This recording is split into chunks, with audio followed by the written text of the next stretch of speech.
عالیہ انتہائی عزت و احترام کے لائق میرے نوجوان دوستوں، بزرگوں اور میری پردہ نشین اسلامی بہنوں، الحمدللہ آج ہم ایک خوشی کے موقع پر یہاں جمع ہیں۔ عبدالوحید صاحب کے چھوٹے بھائی کی شادی کی تقریب ہے۔ خوش نصیب اور سعادت مند ہم لوگ ہیں کہ ہمیں اس خوشی کے موقع پر بھی آقا کریم صلی اللہ علیہ وسلم کی تعلیمات کی روشنی میں دو چار معروضات عرض کر کے اس شادی کی تقریب کو بھی ایک عبادت کا اور ایک سنت کا نور اسے دے کے مزین کرنے کی کوشش ہے۔ ہم دعا گو ہیں کہ اللہ تعالیٰ جس نوجوان کی شادی ہے اللہ اس میں برکتیں عطا فرمائے اور اسے زندگی میں اللہ سکون کی نعمت سے مالا مال کرے، اور جتنے بھی احباب اور جتنی بہنیں ہماری تشریف لائی ہیں اللہ سب کے آنے کو قبول فرمائے۔ سامعین گرامی قدر، ہر انسان کی زندگی میں دو طرح کے حالات آتے ہیں، خوشی بھی آتی ہے اور غم بھی آتا ہے۔ اللہ کے نبی صلی اللہ علیہ وسلم نے ہمیں ہر دو حالت میں اپنی زندگی کو قرآن و سنت کی روشنی میں ان حالات کا مقابلہ کرنے کی ہمیں سنت کے انداز میں ترغیب بھی دی ہے اور انداز بھی سکھایا ہے۔ نبی کریم صلی اللہ علیہ وسلم کی حدیث کا مفہوم ہے کہ مسلمان کے دونوں حال خوشی اور غم والا خیر سے خالی نہیں ہے۔ جب مسلمان پہ غم آتا ہے، پریشانی آتی ہے، اس وقت وہ صبر کا دامن ہاتھ سے نہیں جانے دیتا تو اللہ جل جلالہ کی معیت اس کو مل جاتی ہے، ان اللہ مع الصابرین۔ اور جب خوشی کا موقع آتا ہے تو وہ خوشی میں اتنا نہیں پھولا ہوا سماتا کہ اللہ رسول کی حدود کو کراس کر دے، بلکہ وہ خوشی میں اللہ کی نعمت کا شکریہ ادا کرتا ہے کہ اللہ میں اس قابل اور اس لائق تو نہیں تھا، تو نے مہربانی کی، فضل کیا اور مجھے آج خوشی والا یہ دن نصیب کیا۔ اس پہ شکر کرتا ہے تو اللہ تعالیٰ اس کی نعمت میں اضافہ فرما دیتے ہیں، لَإِن شَكَرْتُمْ لَأَزِيدَنَّكُمْ۔ تو میرے بھائیوں اور بہنوں، ہم مسلمان ہیں اور ہمیں اسلام نے پابندی سکھائی ہے اور ہمیں زندگی گزارنے کا اصول اور ضابطہ سکھایا ہے۔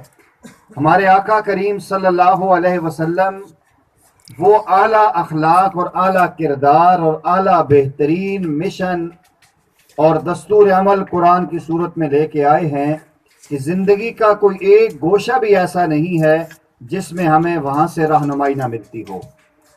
آقا کریم علیہ السلام کے بچپنا، آپ کی لڑکپن، آپ کی جوانی، آپ کی 11 شادیاں ہیں، آپ کی 4 بیٹیاں ہیں، 3 آپ کے داماد ہیں، اور آپ کے سامنے 20 صحابہ کرام کی شادیاں ہوئیں اور ان کی ساری تقاریب ہوئیں۔ عام طور پہ ہر انسان شادی کرتا ہے، اس کی تقاریب ہوتی ہیں، لیکن اگر یہ جو شادی کا پروگرام ہے اور موقع ہے، یہ 2 خاندانوں کی بیس اور بنیاد ہے۔ یہ سمجھدار لوگ بیٹھے ہیں کہ جس بلڈنگ کی بنیاد جتنی گہری اور مضبوط ہوتی ہے وہ بلڈنگ ہمیشہ بڑی پائیدار ہوا کرتی ہے۔ تو یہ 2 خاندانوں کا ملاپ ہو رہا ہے اور 2 خاندانوں نے آپس میں مل کے چلنا ہے۔ ایک خاندان کی لڑکی ہے، دوسرے خاندان کا لڑکا ہے۔ اگر اس کو قرآن و سنت کی روشنی میں لے کر آگے چلیں گے، زندگی میں سکون ہوگا، زندگی میں اطمینان ہوگا، زندگی میں لطف اور پیارے آقا صلی اللہ علیہ وسلم کی سنت کا نور ملے گا۔ ویسے بھی کھانا ہم کھاتے ہیں، سارے کھاتے ہیں، الحمدللہ بھوکا کوئی بھی نہیں رہتا، لیکن یہی کھانا اگر سنت کے مطابق کھا لیں تو وہ کھانا بھی عبادت بن جاتا ہے۔ سیدنا سلیمان فارسی رضی اللہ عنہ اور اس طرح سیدنا علی المرتضیٰ کا ایک واقعہ آتا ہے۔ ایک یہودی نے آپ سے بات کی کہ علی، تمہارا پیغمبر بھی عجیب پیغمبر ہے، تمہیں پیشاب اور پخانے کے طریقے بھی سکھاتا ہے کہ پیشاب بیٹھنے کے لیے آپ نے سر پہ دایاں ہاتھ رکھ لو اور بایاں ہاتھ اپنی اس بغل میں رکھ لو اور نیچے یہاں، اور آگے انگلیوں سے دباؤ، انگوٹھا پیچھے رکھو۔ یار یہ بھی کوئی دین ہے اور یہ بھی الیاذ باللہ کوئی پیغمبر ہے؟ تو آپ رضی اللہ عنہ فرمایا کہ جناب آپ بات سمجھیے، ہمیں آقا کریم علیہ السلام نے جو پیشاب اور پخانے کا طریقہ بھی بتلایا ہے نا، ہم اس طریقے کے مطابق کریں گے تو یہ پیشاب کرنا بھی ہمارے لیے عبادت بن جائے گا۔ تو ہمارے لیے تو الحمدللہ قدم قدم پہ رحمتیں ہیں، بخششیں ہیں، اور اللہ کی رحمت بہانے ڈھونڈ رہی ہے۔ خوشی میں بھی انسان کو آزمایا جاتا ہے، غم لا کے بھی انسان کو آزمایا جاتا ہے۔ یہ الحمدللہ خوشی کا موقع ہے، اور ہمارے ہاں دنیا میں دستور ہے، آپ سارے بیٹھے ہیں تشریف فرما ہیں، جب بھی شادی ہوتی ہے تو شادی سے پہلے پورے خاندانوں میں جہاں کوئی ناراضگیاں ہوتی ہیں، کوئی آپس کے معاملات میں کمزوریاں ہوتی ہیں، تو کہتے ہیں یار فلاں کو بھی راضی کر لو، فلاں کو بھی راضی کر لو، بہن کو بھی راضی کر لو، بھائی کو بھی، چچا کو بھی، ماموں کو بھی، سب کو ہم راضی کرتے ہیں، حتیٰ کہ گھر میں کام کرنے والی ماسی کو بھی راضی کرتے ہیں۔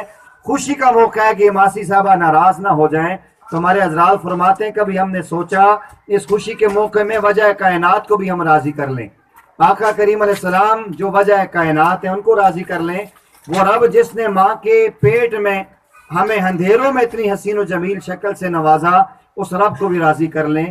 وہ اللہ راضی ہوتے ہیں رسول کریم علیہ السلام کی سنت سے۔ پیارے آقا صلی اللہ علیہ وسلم کی حدیث میں نے آپ کے سامنے پیش کی ہے۔ آقا کریم علیہ السلام فرماتے ہیں کل امتی یدخلون الجنت الا من ابا، میری ساری کی ساری امت جنت میں جائے گی مگر وہ نہیں جائے گا جس نے میرا انکار کیا۔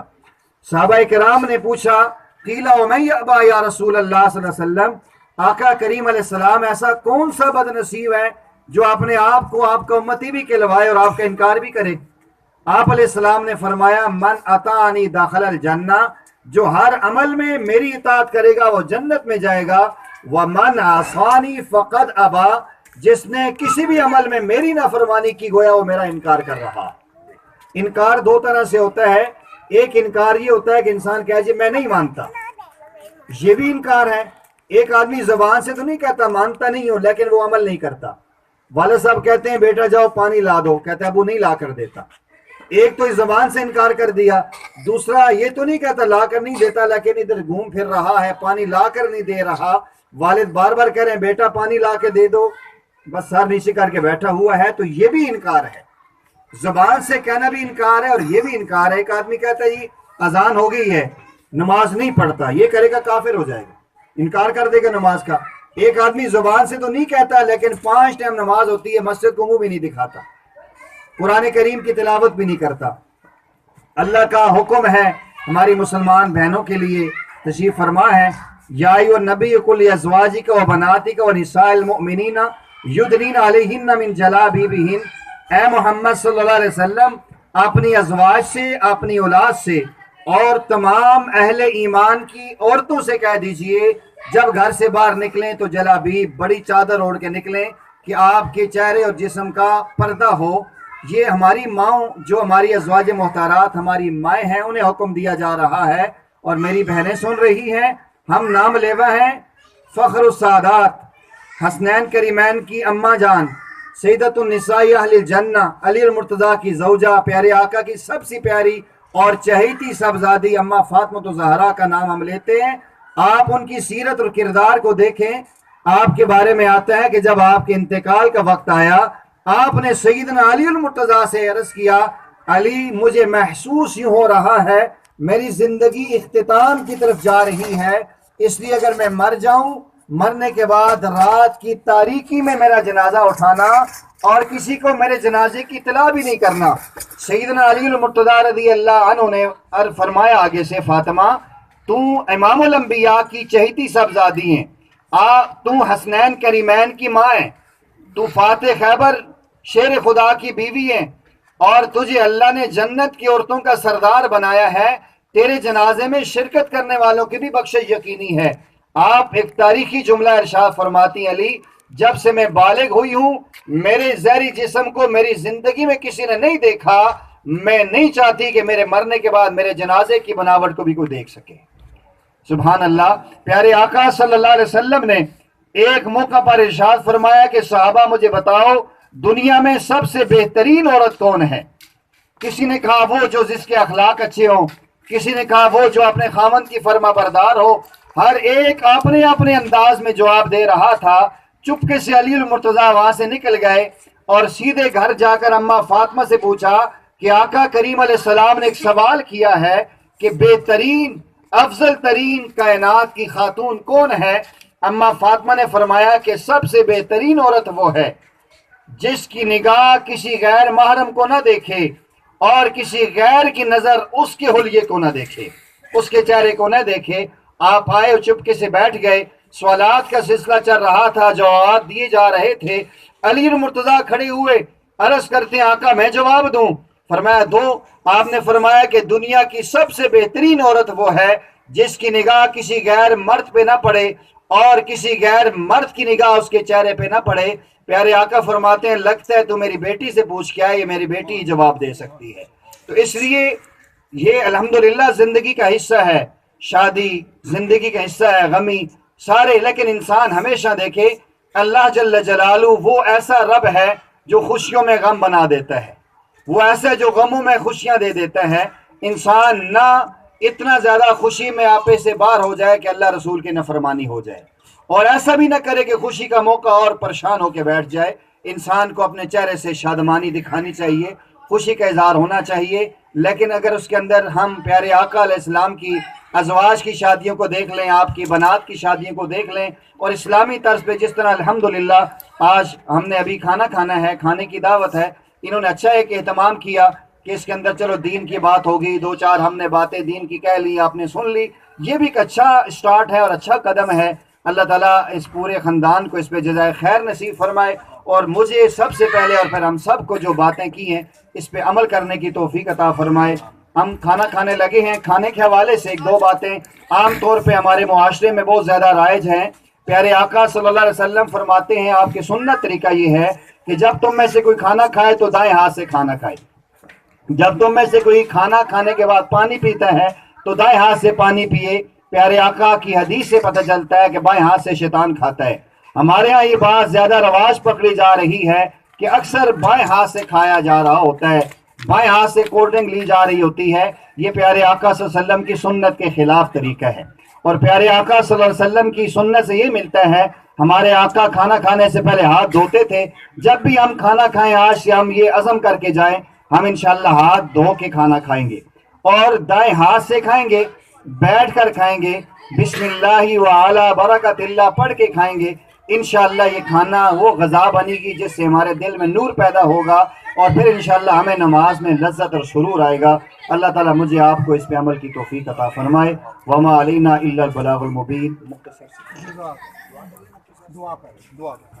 اللهم صل على سيدنا مولانا محمد وعلى ال سيدنا مولانا محمد وبارك وسلم۔ ربنا آتنا في الدنيا حسنة وفي الآخرة حسنة وقنا عذاب النار۔ یا اللہ اس مجلس کو اپنی بارگاہ میں قبول فرما، سب کے گناہوں کو معاف فرما۔ یا اللہ یہ جو طعام کا اہتمام کیا گیا اپنی بارگاہ میں قبول فرما، اس طعام کی وجہ سے سب خاندانوں کے اندر برکتیں اور سب کے اندر محبتیں الفتیں پیدا فرما۔ یا اللہ سب کی جانی مالی پریشانیوں کو ختم فرما، تمام بیماروں کو شفا عطا فرما۔ یا اللہ ہم سب کے ساتھ رحمت کا فضل کا معاملہ فرما، دنیا آخرت کی خیر سب کو نصیب فرما، دنیا آخرت کے نقصان سے سب کی حفاظت فرما، تمام مسلمانوں کی جانوں کی، مالوں کی، عزتوں کی، آبروؤں کی، ایمان کے عمل کی حفاظت فرما، مساجد کی، مدارس کی، دینی مراکز کی، علماء کی، یا اللہ تو حفاظت فرما۔ یا اللہ جہاں جہاں مسلمان مظلوم ہیں اس تمام مظلوم مسلمانوں کی مدد و نصرت فرما، ہماری دعاؤں کو سب کے حق کے اندر قبول فرما۔ یا اللہ ہمارے ملک پاکستان کی حفاظت فرما، اندرونی بیرونی